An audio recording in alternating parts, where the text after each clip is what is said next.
So now that we have gone over basically everything, I think I've said this twice now, what I'm going to do is I'm going to take you through the process of how to restore a car in bare metal and do your body work on bare metal. It's going to be very quick and very simple. I think the talking that I've done is longer than what I'm going to show you. But we're going to take this quarter panel and I'm going to show you what it takes to restore a car professionally. And we're not going to put epoxy primer on this. We're not going to epoxy prime it. I'm going to do my body work on the bare metal, right there. I am going to touch it with my hands.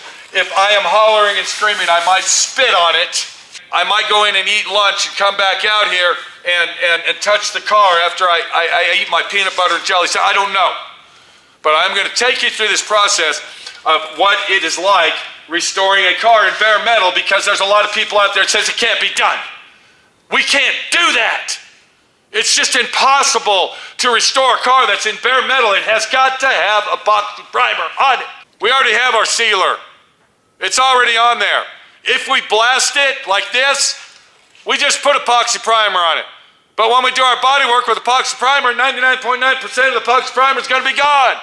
Welcome to D.I.Y. Automotive School with my friend Pete and Minnie, the body shop girl. It's everything you need to know about cars and more.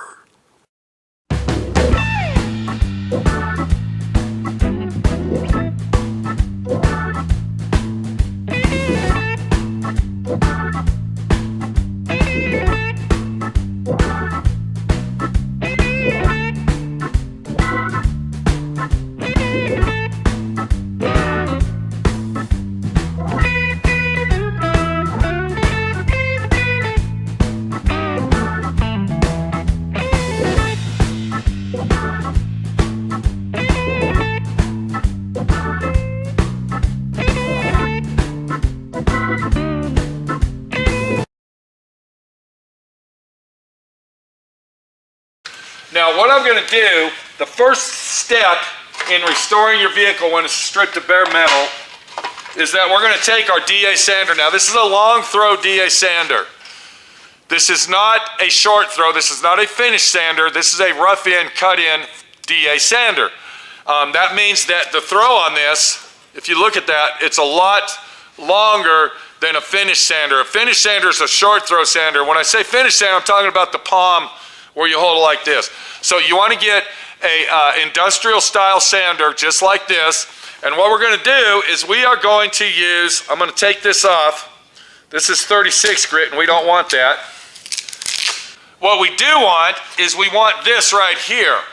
This is 80 grit. We are going to take our D.I.Y sander with 80 grit and we are going to D.I.Y sand this whole quarter panel. We're going to clean this quarter panel up. We're going to get the stripper residue off of it, and we're going to get this into work preparation ready surface. Now we're not going to put epoxy primer. I'm going to say that again. We will not be using epoxy primer on this. We are going to go straight from direct, straight metal, what you're looking at, into the body work. I'm going to show you how to prep your metal up for body work, for filler. I very rarely ever put my body work on top of, I never hardly ever put it on epoxy. If this was epoxy primer and I have a dent over here, I'm going to take my D.I.Y sander, I'm going to sand that epoxy primer off. That's bullshit. It's stupid. Whoever started teaching people how that, their shop either should be closed down or he needs to quit being a teacher. One of the two. So what we're going to do, I got my dust mask here, I'm going to get ready to put that on. I got my D.I.Y sander, we're going to hook that up. I got my headphones, and I'm going to D.I.Y sand this whole quarter panel and all the way up the sail panel into the roof. And we're going to remove the residue and the slime that's on this metal.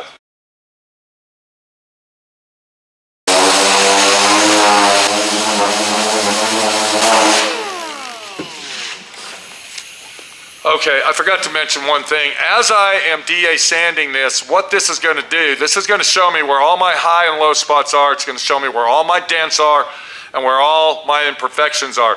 Because what I'm doing is when I sand that surface, I'm using a flat surface to sand it with, so it's going to show me, like here's a dent right here, and I'm going to show you that. There's an imperfection here. Here's another one right here. I see this line right here where it got hit or something was welded in right here. It looks like they welded this lower quarter in right here. So what we're doing when we're DA sanding, we are finding all of our body damage at the same time. And when I get this done sanded, I will show you that.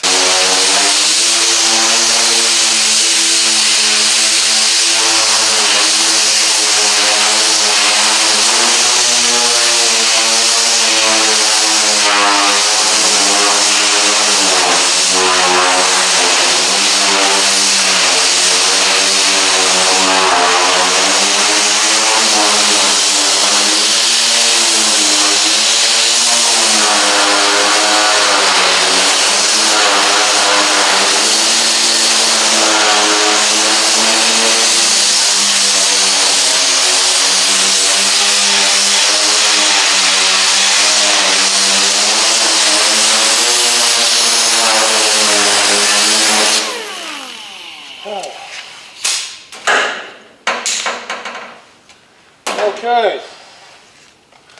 All right, what we've done is we went ahead and cleaned the surface of our bare metal vehicle. We are now ready to start locating all our body damage and start repairing that.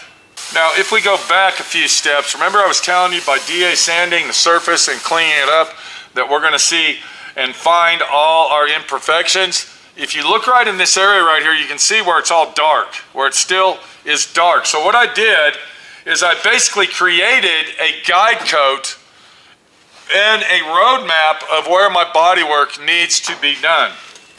And we're going to use this area right here to show you. So if we look in this area right here, you're going to see all these dark spots here. This is where there's dents, there's damage done to this panel.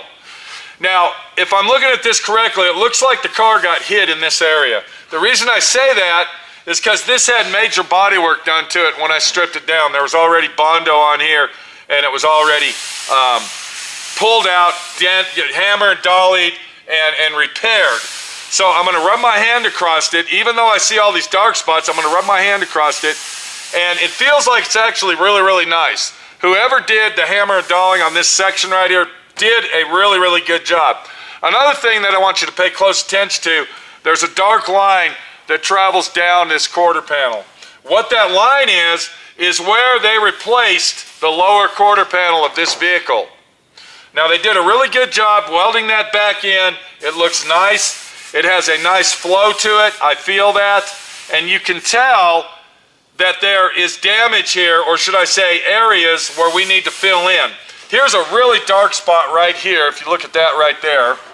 And you can see this would be a low spot. This is a low spot in the vehicle. Another section is right here. You can see these lines. This is a crease. All right, this is where it was welded. Here's a crease right here. This is a low spot. And then what we're going to do is we're going to go around and we're going to find all of our damage. So I'm going to take my hand as I'm looking for low spots and dark spots. Here's where the quarter panel was put in right here, so we know this is going to need body work. If I come over here, I see a dark spot right here. This is an imperfection that we're going to call a door ding. All these little spots that you see right here, here's another one right here, here. All these are door dings where people open their door and it hit the car. We know that for a fact because of the area that it's in. This would be where the door would swing open. Here's a dent right here. We found that by doing our DA trick and DA sanding it. So you kind of get the idea of what's going on and how we are locating the body damage that we need to find. So once we locate the body damage, we kind of got a roadmap going. The next thing we need to do is we need to prep our surface up for body filler. Now, if you come across some, big size dents or possibly some imperfections that's going to need attention with a dolly and a hammer, you're going to go ahead and do that, and you're going to fix those, but you can either do that now or you can wait until after you prep the surface up for Bondo. I'm going to call it Bondo.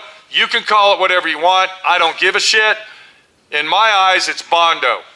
I'm not going to say two words to make it politically correct and say body filler. It's Bondo, okay? No matter what type of Bondo you use, and we're going to get to that in a minute, we need to prep the surface so the Bondo will adhere to our bare metal application, which is 199.9% okay to do. Mr. fucking guy that's been watching TV way too long. So to prep our surface properly, we're going to go ahead and use this. This is a air grinder with a 3-inch Rollo lock pad, 36 grit. This is going to get us to where we need to be to go ahead and apply our body filler to the vehicle. I'm going to go ahead and use my dust mask again, and I will also use my safety glasses as well.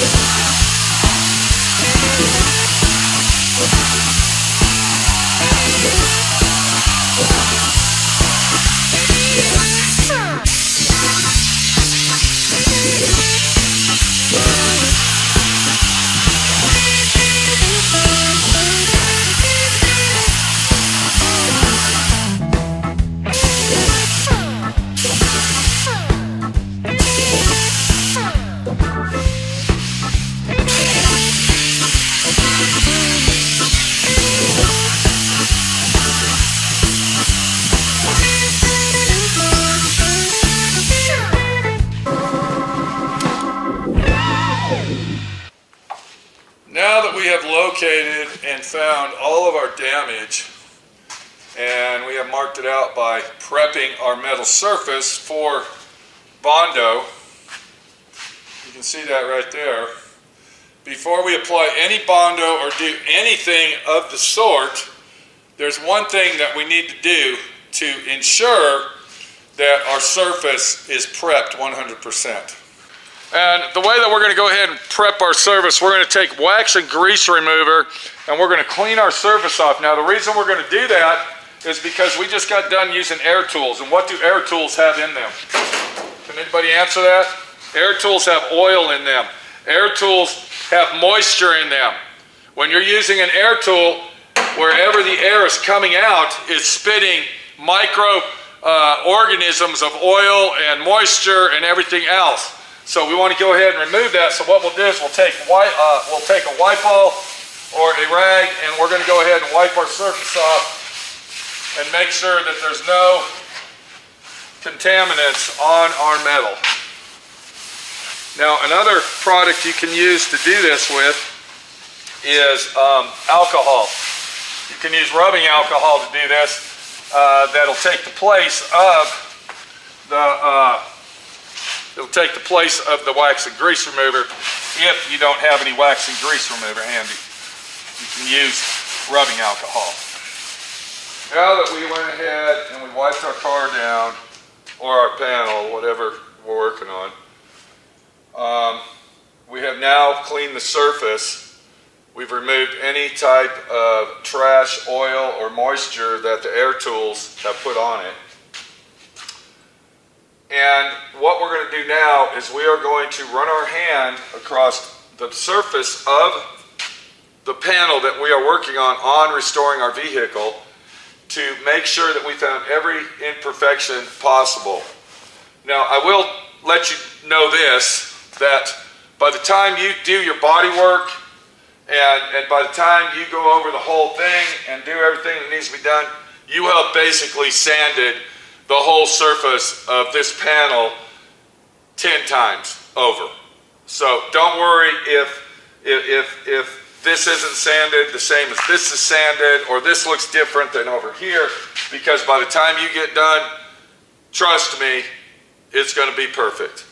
We're going to take our glove, and I only use these gloves for this. I leave them in my pocket when I'm doing body work. I don't wear them all the time.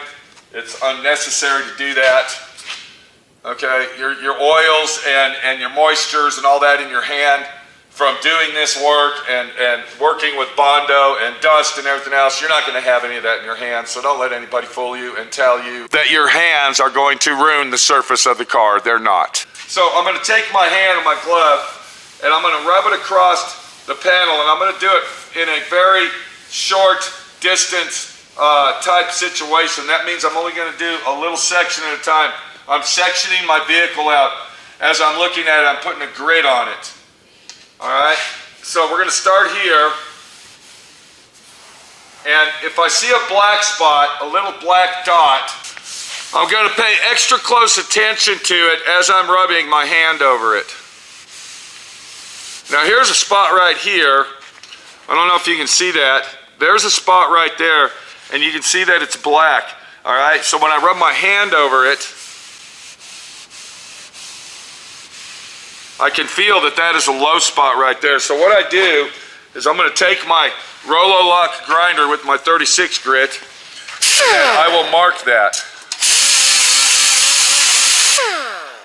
And that will tell me that there's a low spot there and I need to put some polyester filler or some sort of filler to fill that in. And then here's another one right here. Now this right here, there's a black spot right here, but I didn't feel anything. All right, that's just primer that I did not release from the metal. But there is a low spot right here on this body line. So we're going to go ahead and get that. And we're just going to continue to go down the panel using our gloves and looking for little imperfections or spots that we find. Here's one right here. This is a very minor. Yeah, there's one right there. We're talking really minor, but when you paint the car, that thing will look that big. So I'm going to just go ahead and do this.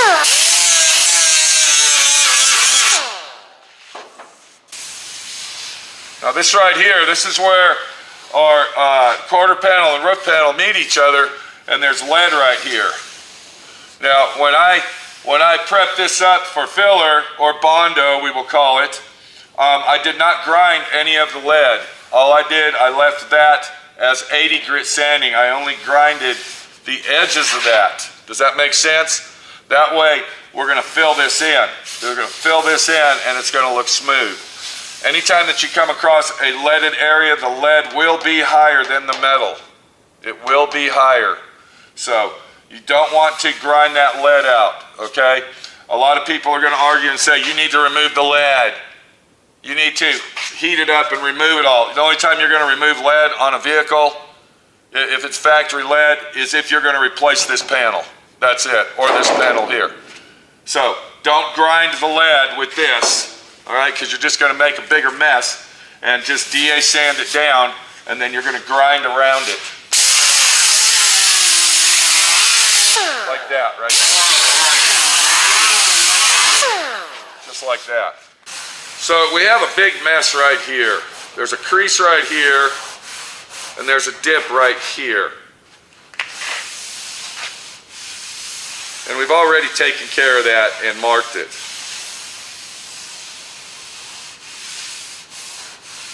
This panel feels really nice on top. We've already got that imperfection already marked out. So we're going to go ahead and do one final sweep on the major panel itself. And we know that there's some damage here that's already been repaired one time, and whoever did that did a really good job hammering and dolling it out. And then we get to this right here. And this is what really concerns me, is this section that has been replaced. Somebody replaced this lower panel right here, and there's a seam that runs all the way across where they welded it together. This is the problem we have when you take a patch panel and replace it on the original quarter panel, or possibly fender, or wherever you're working at. This is where this guy screwed up, okay? And I'm not saying he screwed it up and it's a piece of shit. He did an excellent job replacing the panel. But what he should have done, because I guarantee you that there was no rust in this area here. There was nothing. It was rotted down here. This is the most common place where these rot, because inside the trunk floor is so close to the trunk extension and the quarter panel that moisture and rot gets down in there, and then this will rot out. Okay, dirt and debris and leaves and other stuff will get down inside there, and you can't clean that out. And if you look right here, you can basically see, I can't even get my hand in here.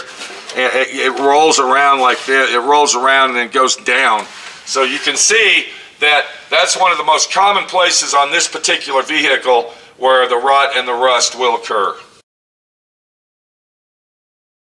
So if you take a gander, you can see right here where he actually cut the quarter panel off.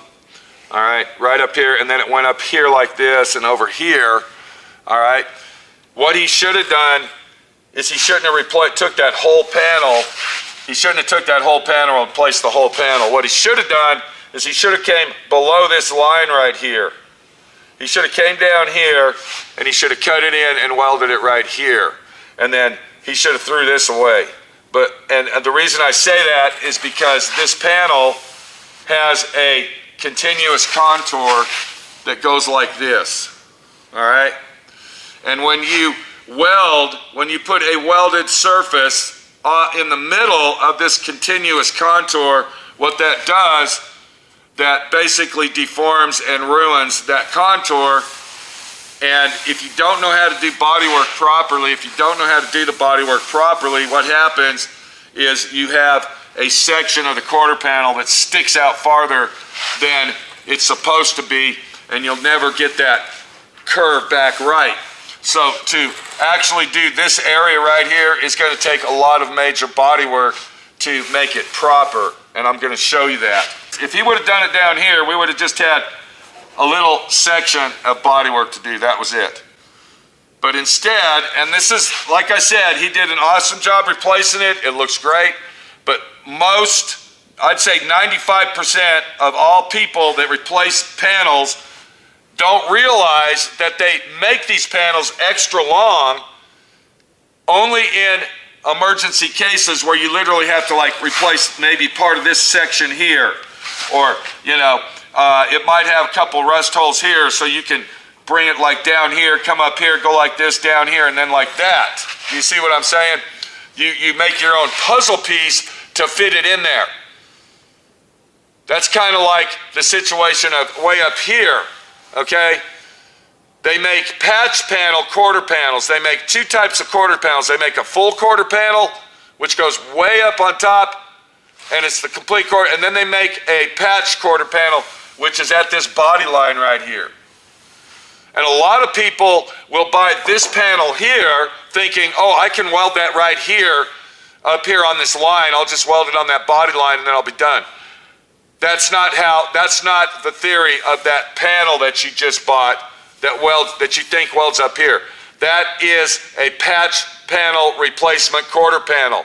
Meaning, if you have damage over here, you can take a section and replace it here. If it's rusted and rotted here, you cut this little section out right here and replace it, and then you move down the line. That doesn't mean you replace the whole panel just because you bought the whole panel, and that's where most people, just like this guy, screw up. Once again, he did an awesome job replacing this. It looks really good. Once I do the body work to it and I get done with it, you'll never know that it was replaced. He did all the correct spot welds underneath. He replaced it all the way up into here, where he could have just went down here, but it looks professional and it's nice. One more thing from replacing it up here is that he went into this fender well lip, okay? And when you go into the fender well lip, especially when you have a contoured one just like this, what happens is you end up doing major body work to this area right here. All right, now when I run my hand across this is very, what can I say, very, very screwed up. And the reason I say that is because you're dealing with the quarter panel coming here, you're dealing with the quarter panel coming here, and then you're dealing with all this action going on right here. So you got a lot of welding going on just in this little section right here. Now this is the problem we're gonna have. There's a high spot right here. I can't take my file, my metal file, and my slap hammer to remove that. And the reason is because it's all buckled up and shrunk down into that area. So the only way that I could fix that, and I can't get behind it because we got the the outer fender well in here, and the quarter panel, there's no way to get down inside here. So the only way to do this is I'm gonna have to take one of my body hammers and I'll have to pick hammer it until that shrinks down to where I want it. Because if I move my hand like this, I can feel where it bubbles out. Now we're gonna have to do body work to this. Now, there's several ways that we can do this. The way that I'm gonna do it, because we gotta do all this body work here, the only thing I'm gonna do is I'm gonna manipulate this to flatten it out. Now we can take a heat torch to it and heat shrink it and a wet rag and all that, but if we do that, that might be overkill to what we're trying to do to fix this problem here. Another factor that you got to put into effect when you are restoring a car, you have to look at it from a business point if you are doing this for a living. Let me go ahead and explain that real quick. When you are doing this for a living, that means that this guy is paying me to do this. This is not my own personal car. I don't own this car, and I am doing this for a customer.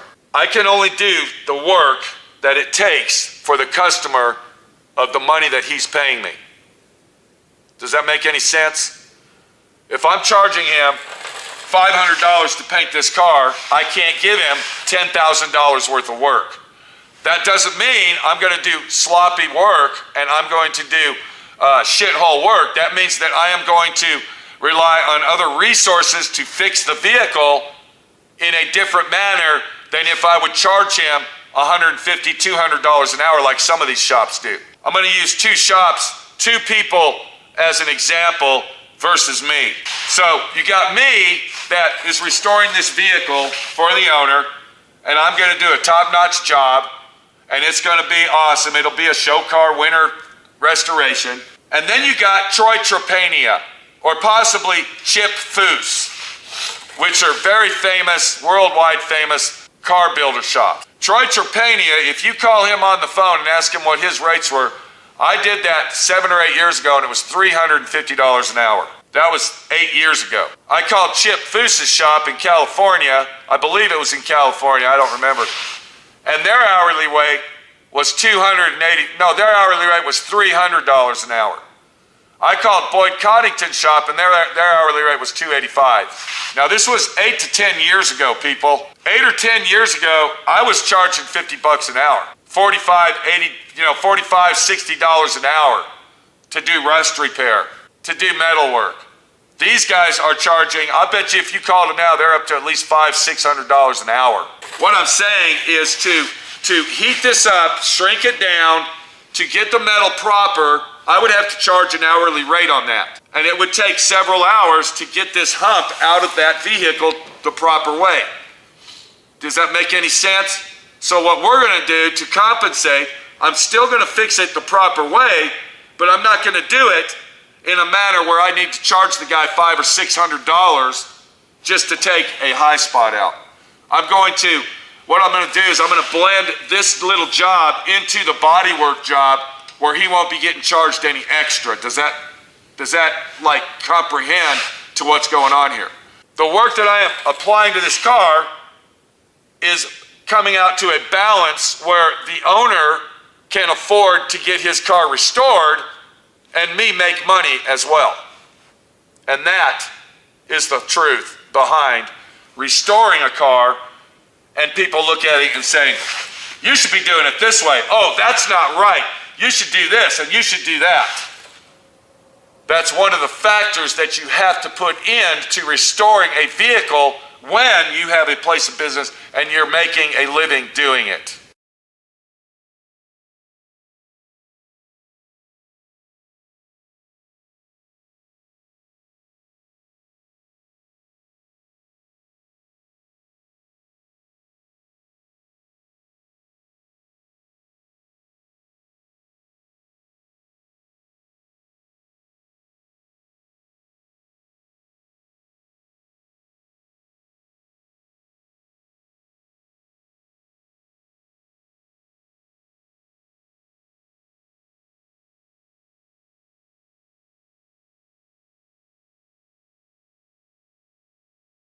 Thanks for watching D.I.Y. Automotive School. Classes don't stop till you know everything.